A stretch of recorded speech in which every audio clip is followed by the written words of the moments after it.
Hello, wHARTon Center audiences. I'm Bert Goldstein, Director of wHARTon Center's Institute for Arts and Creativity. So glad to have you with us here for another wHARTon virtual experience. I'm with Kelly Stabile-Clark, the Institute's Manager of Musical Theater Programming. And we are so delighted to have with us Anita Gaffney, the Executive Director of the Stratford Festival. And we're going to talk with Anita about her incredible career and experiences in Stratford. Before we begin, I do want to thank and acknowledge the Michigan State University Federal Credit Union for their support of these programs and support of the arts in the Lansing community. We so appreciate everything they do for us. And also, I wanted to mention that the Stratford Festival and the wHARTon Center have a long history together. For over 13 years, your incredible education team has been bringing actors, directors, stage managers, designers to Michigan State University to work with students on campus and to work with high school students. And that's been one of the best education programs we've ever had. And we so appreciate everything that the festival has done to assure that that's been a success, and it has been. So thank you for that, and for the hundreds and hundreds of students that have had such a great Shakespeare education as a result of the artists from Stratford coming down. So how are you, Anita? Good, good. It's strange times, interesting times. Yeah, it is. So before we begin with the actual questions, I just wanted to go over some of the highlights of your bio, and then we'll launch in with some specific questions. So since being appointed Executive Director of the Stratford Festival in 2012, Ms. Gaffney has guided the festival towards financial stability, including the $100 million campaign to support the redevelopment of the Tom Patterson Theater and the activities housed in that facility. Ms. Gaffney joined the festival in 1991 as a publicity assistant, and over the past 29 years has held a variety of positions, including Director of Marketing during the theater's peak attendance. Ms. Gaffney was named one of Canada's most powerful women by the Women's Executive Network in 2018, and received an honorary doctorate from Western University in 2019.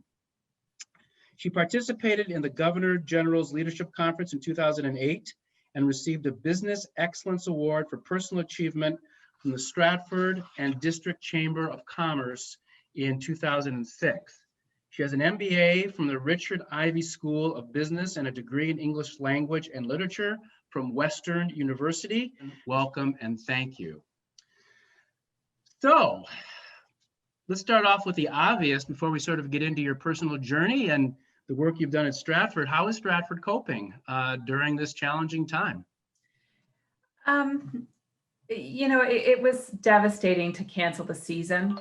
You know, I look back on March and April, which seems like it was 10 years ago and just a few months ago. And it was such a heart-wrenching decision to cancel the season and kind of mothball all the things we were working towards. It was going to be the biggest season in our history. We were opening a brand new building. We were well into rehearsals. We were just a couple of weeks away from starting performances.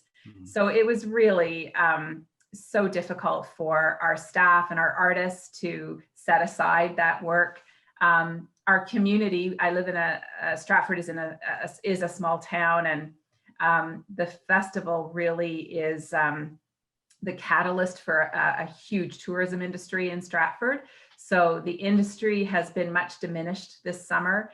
They're fighting, you know, they're doing lots of great things to make it kind of get by, but really missing the visitors and the activity that really define Stratford. So we mourn that loss, but at the same time, we look ahead to the future and having a season next year. And in the interim, we are exploring all kinds of digital projects and staying connected to people online. So are you planning then to have a full season in 2021? Well, planning, what does planning look like these days? I feel like, you know, we're planning on quicksand. It's hard for anything to be solid and reliable. So we are looking at a whole bunch of different scenarios. Originally, we thought we would just pick up the 2020 season and put it on next year.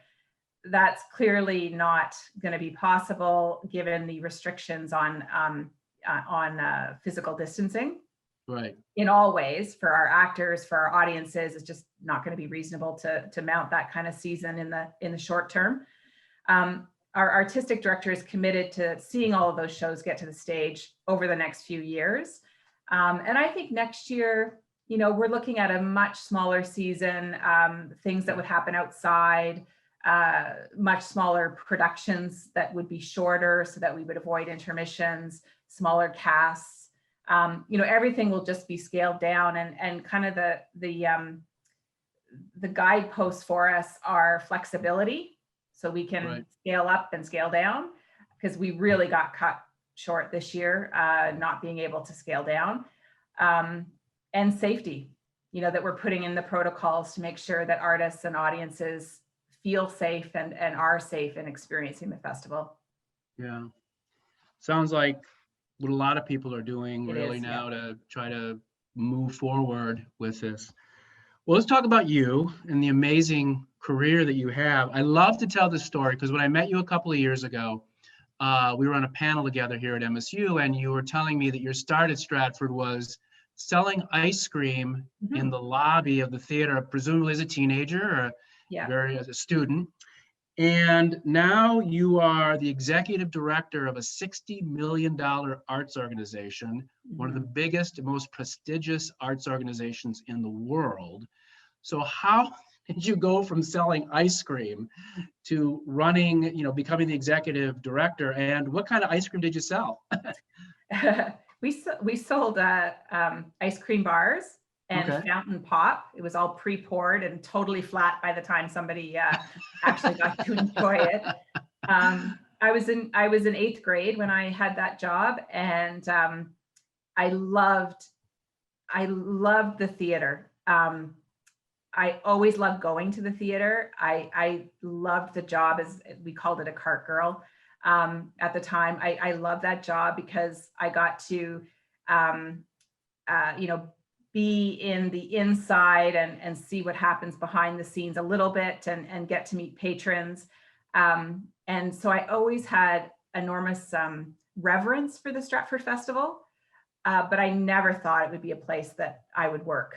I identified that people that worked at the festival were actors and musicians and artists, and I didn't see myself in that role. And it didn't happen immediately, but I eventually got hired at the festival as a publicity assistant in 1991. And that was a good way to really get to know the organization, because I'd have to really understand it to pitch it, to pitch whatever the play was that we were doing, or to really know the actor that I was pitching a story about.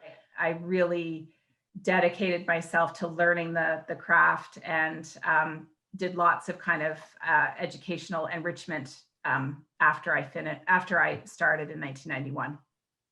And there was a board member who saw something in me and encouraged me to apply to become the director of marketing.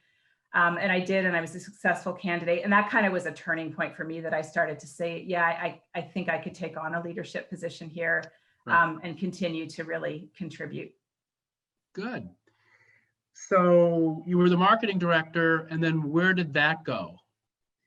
I did that. The job got bigger and bigger over time. It started to encompass anything that touched a customer. So it started when it was really just publicity and taking ads. And then over time, it grew to be any touch point with an audience member. Started to fall under the marketing portfolio. So it became bigger and more substantial within the festival. So I mean, I was lucky. I feel like the best school that I went to was the Stratford Festival, because I had the chance to, I came in as a very inexperienced, I had a passion for the work, but I didn't know how I could really make a contribution.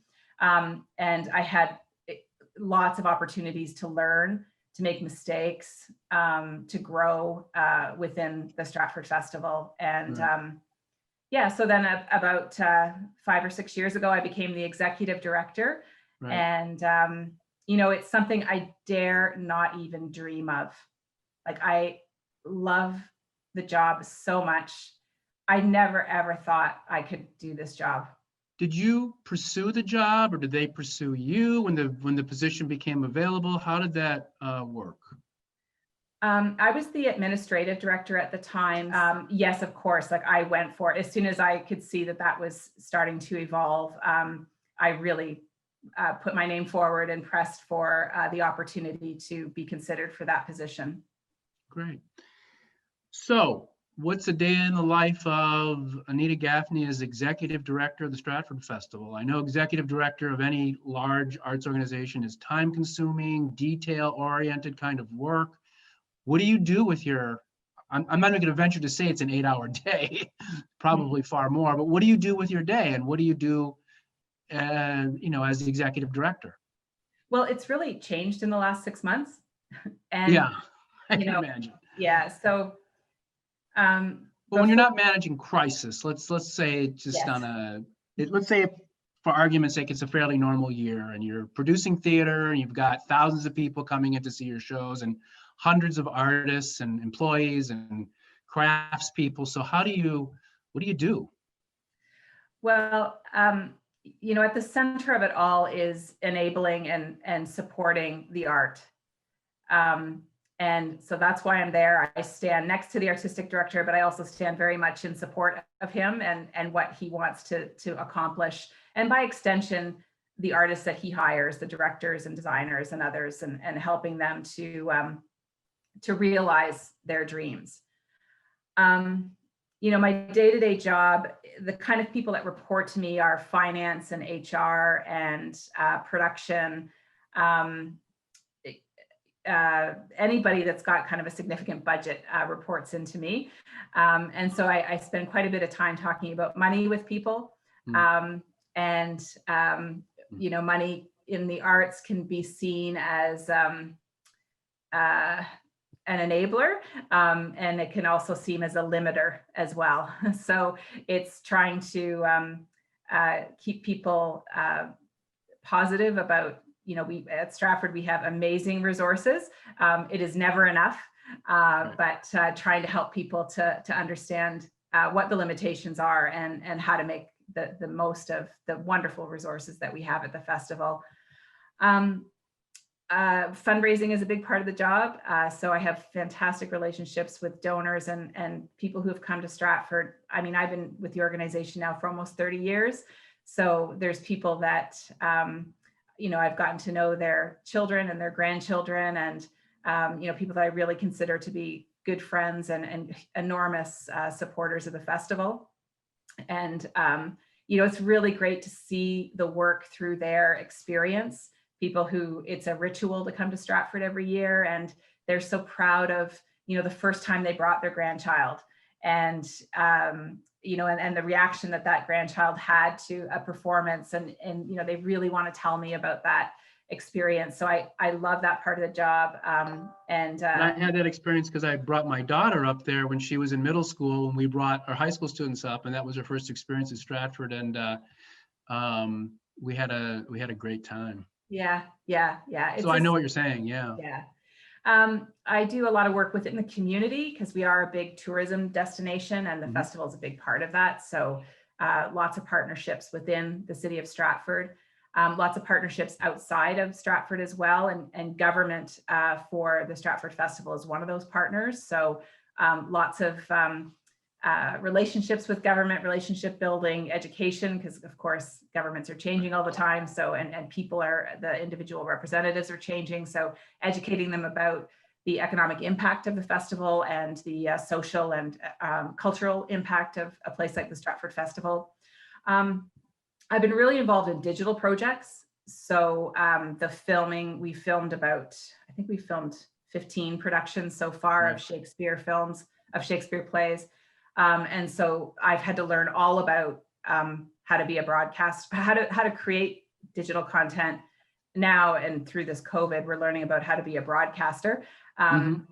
So just putting together financing for films and fundraising for films as well. So, my days are spent talking up the festival, dreaming about where the festival is going to go to, and having 1,000 people, trying to convince them to come along with me on this journey. And you know, but I find that being persuasive and talking about what you want to get done and sharing the challenges that you're having with the team, you know, that's the real, I think, turning point for an organization, is when you really understand that it's those 1,000 people being on board and willing to help to fulfill the vision. So you've been the executive director for 8 years now. What would you think is the thing you're most proud of at this point that you've achieved as executive director? Yeah, I'm really proud of the team that's with me. And especially through this crisis, it's really made me understand the level of the generosity of those individuals and the level of commitment of the people around the leadership at the festival. A very tangible thing that I'm proud of is this new building that we built. It's a beautiful new $70 million performing arts facility. And we rebuilt something called the Tom Patterson Theater. So it's the same elongated thrust in the auditorium. It seats 600 people. The auditorium is absolutely beautiful. Like, it has the very best elements of the old Tom Patterson Theater, but it has comfortable seats. Thank you. Yeah. And lots of bathrooms. 3 hours of watching a show on that space. Sometimes those seats got a little hard, but I'm glad you did that. Yeah. And then the facility itself has really generous front of house and lobby spaces. So there's spaces for talks and concerts and debates and meals. And like, it's really, it is a really spectacular building. It is absolutely heartbreaking to walk through it right now and, you know, not have people in it. But it's a really stunning building. I think people will drive to Stratford just to see the facility. It's really striking. Yeah, I can't wait to see it. It sounds so exciting. So talk about your relationship with Anthony Cimolino and how the two of you work together to create these huge seasons of Shakespeare and musicals and new plays and educational programming, everything that you do. How do the two of you work together? You mentioned that part of your job was to support him and his vision for the theater and his work with the artists, but how do you do that? How do you work with him? I've known Anthony for a long time, my whole time at the festival. So for 30 years, I've known Anthony. He is an incredibly smart, sensitive, generous individual. So he's really easy to work with. This dual leadership model can be troublesome because, you know, if you're not 100% on the same page, or if you don't know how to have a disagreement with one another, it can go sideways. And I've seen that happen in other circumstances. But Anthony and I have such a long relationship. We have really excellent communication with one another. You know, we can totally disagree. You know, I think we both know enough when to defer to one another, that this is very important to this individual, and let me find a way to make this work for this person. We never take things to the board that we haven't really worked out together. And that's critically important. There is very much a united front. And we have very ambitious plans. I mean, the building of this new theater was something that, you know, we took from just the very kernel of an idea and raised the money and made that project happen. And so I feel that with Anthony, there's no boundaries to what we can accomplish. So I'm very inspired by him, I guess is a way to put it.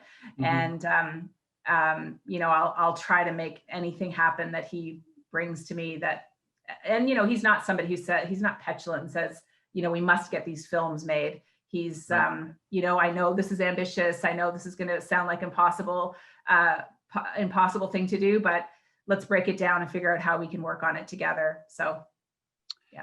When he chooses a season Does he come to you with the season and then your job is to sort of budget it and say, well, we can do this, we can't do it, here's what we have to do? How does that work? We talk all the way through the process. We actually, in normal times, we share an office. So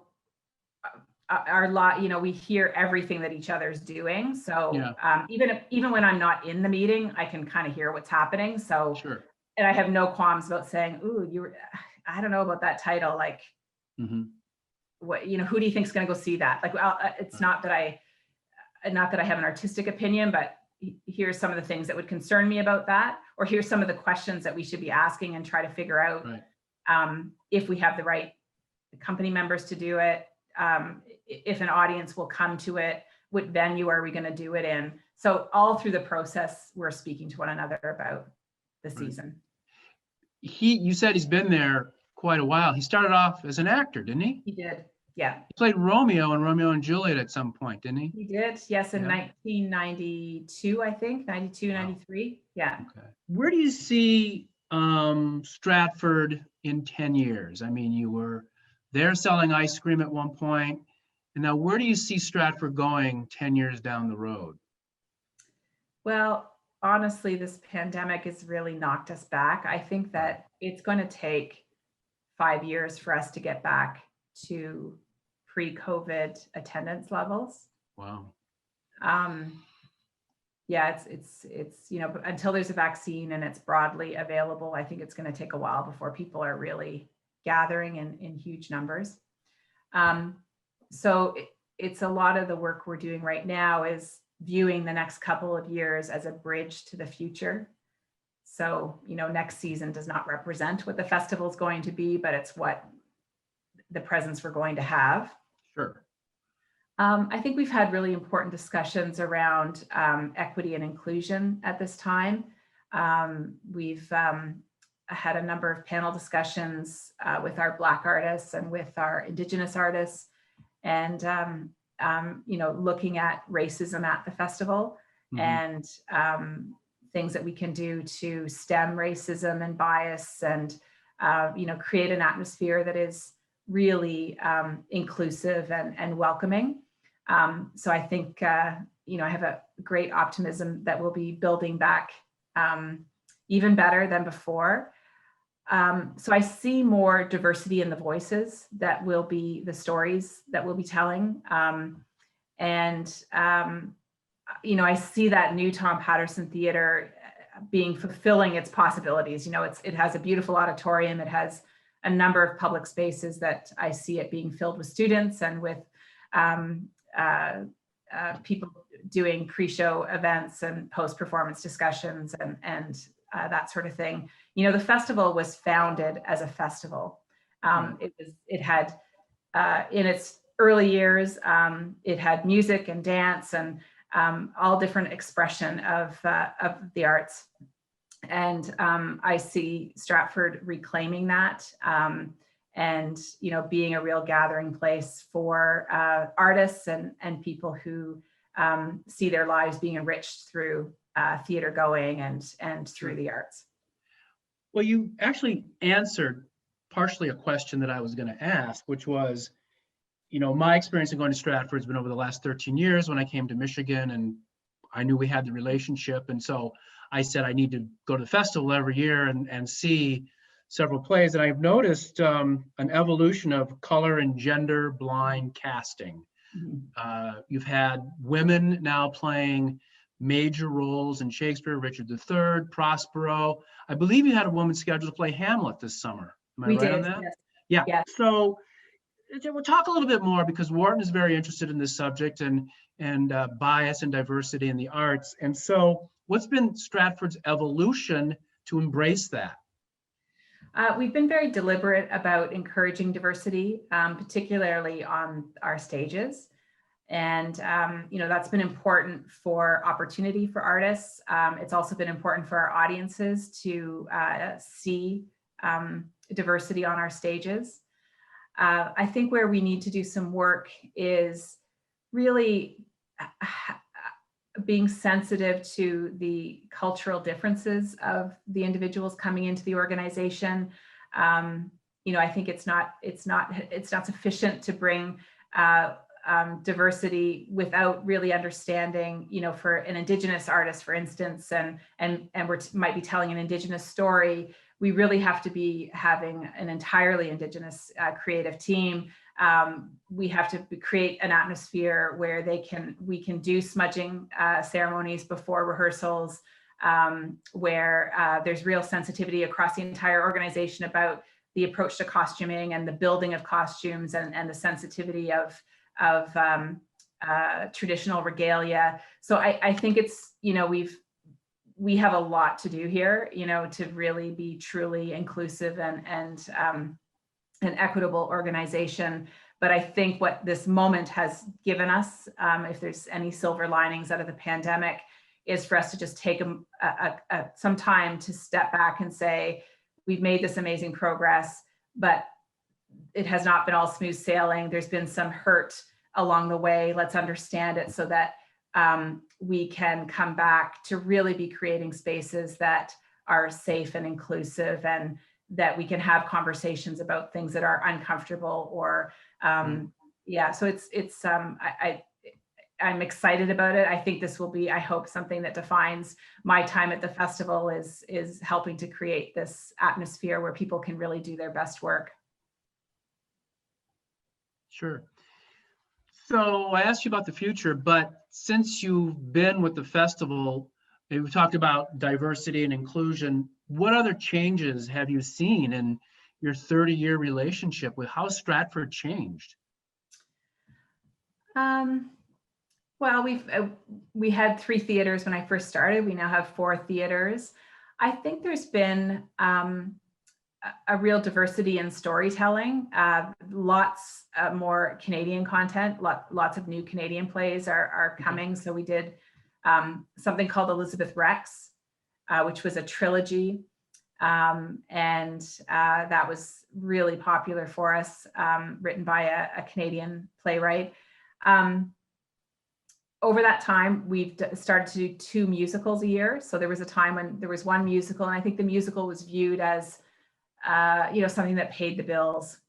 And I think over the last 30 years, it is an art form in itself that is as respected as the achievement in our Shakespeare productions.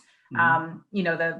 The choreography, I mean, Donna Fior, who's been directing the musicals in recent years, is absolutely world-class.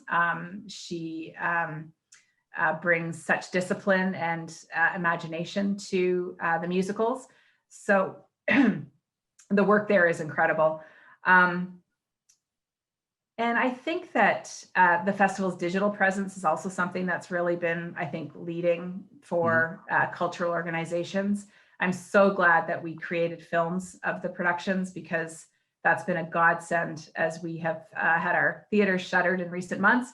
The films are a way for us to have some presence in people's lives. So it's been a really exciting place to be. As I said, it's been the best education that I think somebody could hope for. Very optimistic about the future. Good. So 30 years. What's on Anita Gaffney's top 4 or 5 list of productions she's seen that she'll never forget? We did a production of Timon of Athens that starred Brian Bedford. I saw it in New York. That's right. So I was a very young, again, I feel a bit like Forrest Gump. Like, I got into situations which I was like, what am I doing here? Right. And so I went with the show to New York. And I remember I actually was working for the National Actors Theater at the time as a teaching artist, and I taught that play. Wow, that's amazing. So I saw it a couple times, and I was working. It was Tony Randall's company. That's right. That brought it to the Lyceum Theater, and we brought kids in from all over New York City to see that. And it was an intriguing play to teach for a lot of different reasons. But go ahead, Timon of Athens. What else? One other thing about that production is, so we took it to New York, and there was a post-performance reception at Sardi's, of course, at Sardi's. Right. And like at midnight, the early edition of the New York Times was delivered, and somebody read the review. Of course, it was an excellent review. I'm sure it wouldn't have made it to the restaurant if it was a bad review. But it was just like, is this what the life in the theater is like? Like, it was incredible. Yeah. And it was such a great production. A couple of years ago, we had a production of The Music Man, and the opening night followed a night where we had to cancel our performance due to a bomb threat. So Martha Henry was to open The Tempest on our official opening night, and there was a bomb threat about an hour before the show, so we couldn't do the show. We canceled it and sent everybody home, which was at that time, I thought that was the worst thing that could ever happen to me, and then a pandemic happened. Right. Then the next night, we opened The Music Man, and there's a number that's called 76 trombones in The Music Man, and it was such a and it's midway through the first act. It was such an energetic, beautiful interpretation of 76 trombones that people gave them a standing ovation midway through the performance. Like, I had never, and I think it was partly a reaction to, defiance from the bomb threat the previous night, this incredibly energetic and innovative approach to this number. Like, it was a real release. So that was number 2. I was really looking forward to Hamlet this year with Amaka Ume, who was African-American and a woman, and it would have been just amazing to see her play Hamlet. So I'm very much looking forward to that happening. That's my top 3. Okay. 1 to come and 2 that were pretty spectacular. Good. We'll probably have a lot of students watching this, many of whom may want to go into arts administration. So what is your advice to them? It's a wonderful career. It is so fulfilling. It is so fulfilling to enable something that brings enrichment to people's lives. I went to business school, a very good business school here in Canada, and my classmates were in telecommunications and banking and insurance and mining, and it's hard to, and they were always seeking purpose. They'd spend so much time about how do I articulate my purpose, and how do we get the staff, all driving behind this purpose. And when you work in an arts organization, it's very clear what your purpose is. And it's a really great career. It's not a career where you're going to make tons of money. It is a labor of love. And I think you have to really love the art form, whether it's opera or theater or dance or whatever the art form is. It helps to really to you can't kind of go into that half-hearted because the money's not that great, and the hours are, you're pushed to fill most hours of the day, and you're consumed with it most hours of the day, that you really got to care about the art form. Does it help to start selling ice cream in the lobby? Well, sometimes I walk past, we still have people who sell ice cream in the lobbies. I know. I walk past them and I think, would you like to trade places for the day? Because it would sometimes be really nice to just have to worry about the right here and now, and not so focused on the next years and the next 5 years and next 10 years at the festival.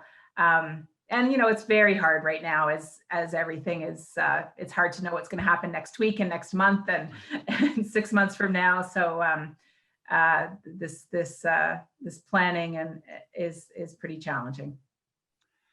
Anita Gaffney, you are amazing. You've done an amazing job up there in Stratford. We, as I said, have loved the relationship we've had with the festival. I want to thank you so much for your time today, and I want to wish you and the festival the absolute best getting through this and getting back to doing what you guys do so well, which is producing this incredible array of theater up there and getting your new theater open. Thank you so much. And to you and your family and everyone there, please stay healthy. Great, you too. Thanks, Bert. Okay. Once again, thank you to Anita Gaffney for that incredible interview. It was so nice to talk to her. My next interview will be with Obie Award-winning, two-time Obie Award-winning playwright, Jose Rivera. Jose is also a screenwriter. He got an Academy Award nomination for his adaptation or his creation of the screenplay, The Motorcycle Diaries. It's a great movie. If you've not seen it, that's great preparation to meet Jose. And if you saw my interview with Tom Hanks, you know that Tom and I started together at a Shakespeare festival in Cleveland, Ohio in 1977. That's how I know him.